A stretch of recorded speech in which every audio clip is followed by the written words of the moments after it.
Think about the last time you walked into a room full of people and suddenly forgot how to talk. You had something to say. You knew exactly what you wanted to say. And then someone looked at you and your brain went, actually, never mind. You started over-explaining. You said, 5 times. You laughed when nothing was funny. You walked away from the conversation and thought, why did I say that? And the worst part, nobody ever taught you what to do differently. School taught you algebra, history, grammar, science. You spent years learning how to solve equations, memorize dates, and write essays. But nobody pulled you aside and said, here is how you walk into a room and make people feel comfortable. And nobody taught you how to sound confident when you're nervous. Nobody taught you how to tell a story without losing people halfway through.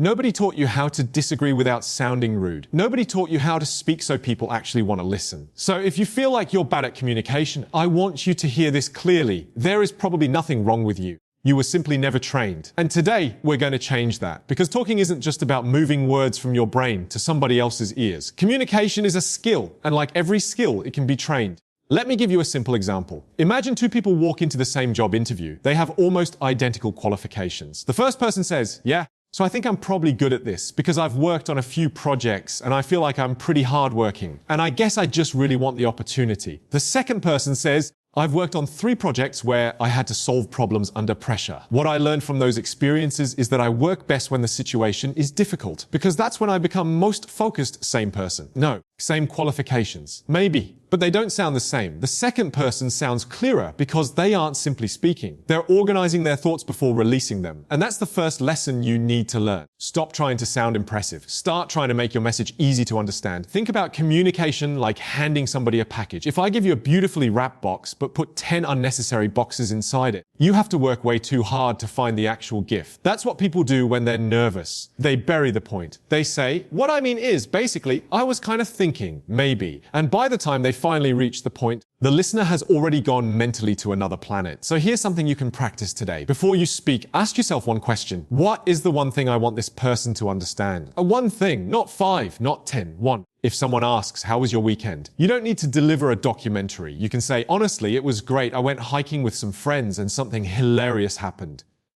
Now you've created direction.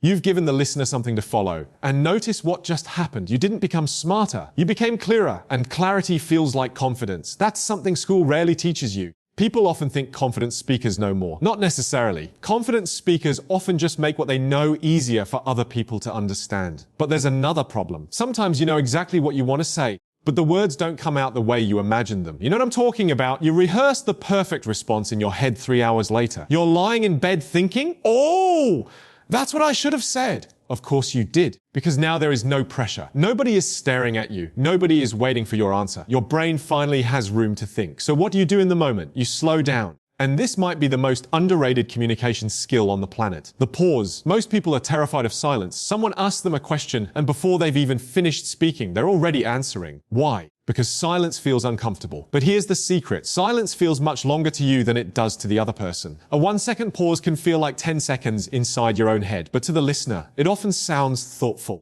Imagine someone asked you, why should we hire you? Instead of immediately saying, well, I think I'm a really hardworking person because... Pause, breathe, then say, there are 2 reasons. Now you're in control. You've given your brain time to organize, and you've given the listener a reason to pay attention. You don't need to eliminate nervousness. You need to stop letting nervousness control the speed of your mouth. Because when your brain speeds up, your words usually speed up. And when your words speed up, your clarity disappears. So practice speaking 10% slower than feels natural. Not painfully slow. Just slower. Finish your sentence. Let the silence exist. You don't have to fill every empty space with or nervous laughter. Silence isn't your enemy. Sometimes silence is what makes your words sound powerful. But let's go deeper, because being clear is useful. Being confident is useful. But if you want people to remember you, you need something else. You need to learn how to make people feel something. Think about the most memorable conversations you've ever had. Do you remember every word? Probably not. You remember how the person made you feel. Maybe they made you laugh. Maybe they made you feel understood. Maybe they told you a story that stayed in your mind for years. This is why storytelling is such a powerful communication skill. And you don't need dramatic life experiences to become a good storyteller. You don't need to have climbed Mount Everest or survived a plane crash. You just need to stop giving people facts without meaning. Let me show you the difference. Instead of saying,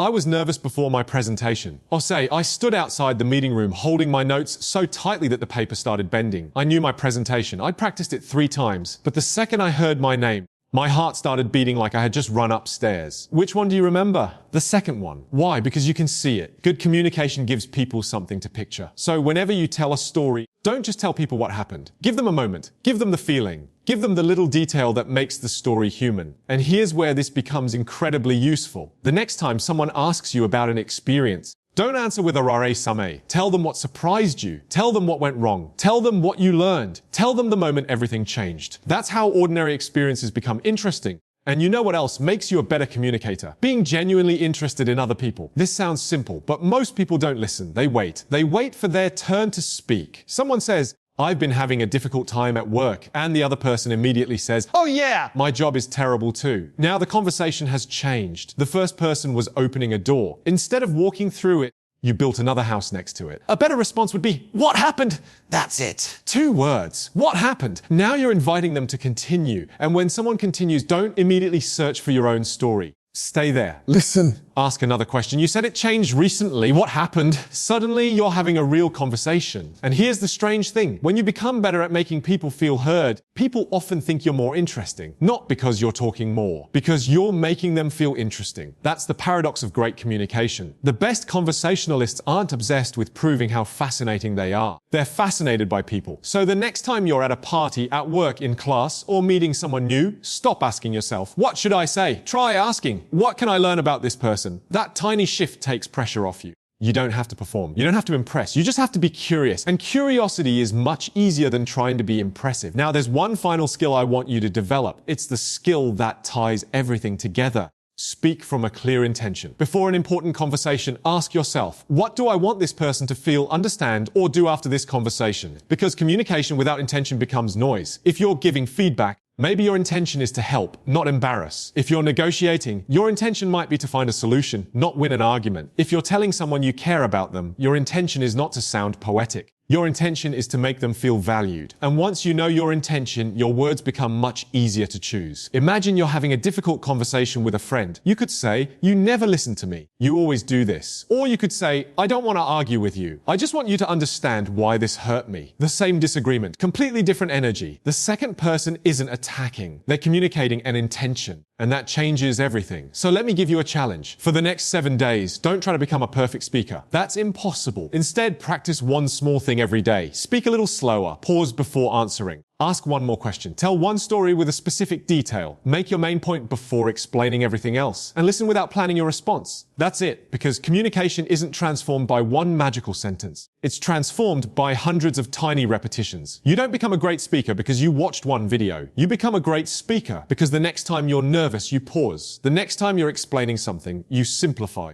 The next time someone talks, you actually listen. The next time you tell a story, you make people see it. And eventually, something strange happens. You stop thinking about communication. You just communicate. Your voice becomes calmer. Your thoughts become clearer. Your stories become better. Your conversations become easier. And people start responding differently to you. Not because you learned some secret trick. Because you finally learned a skill that should have been taught to you years ago. School taught you how to pass tests. Life asks you to pass moments. The job interview, the first date, the difficult conversation, the presentation, the meeting, the apology, the introduction, the moment when everyone looks at you and waits for you to speak. Nobody can speak those moments for you, but you can train for them. So stop telling yourself, I'm just not a good communicator. That's not an identity. That's a skill level. And skill levels can change. You don't need a different personality. You don't need to become the loudest person in the room. You don't need to memorize impressive words. You don't need to pretend to be confident. You need clarity. You need patience. You need curiosity. And you need practice. Because the goal isn't to become someone who always knows exactly what to say. The goal is to become someone who trusts themselves enough to say something when the moment arrives.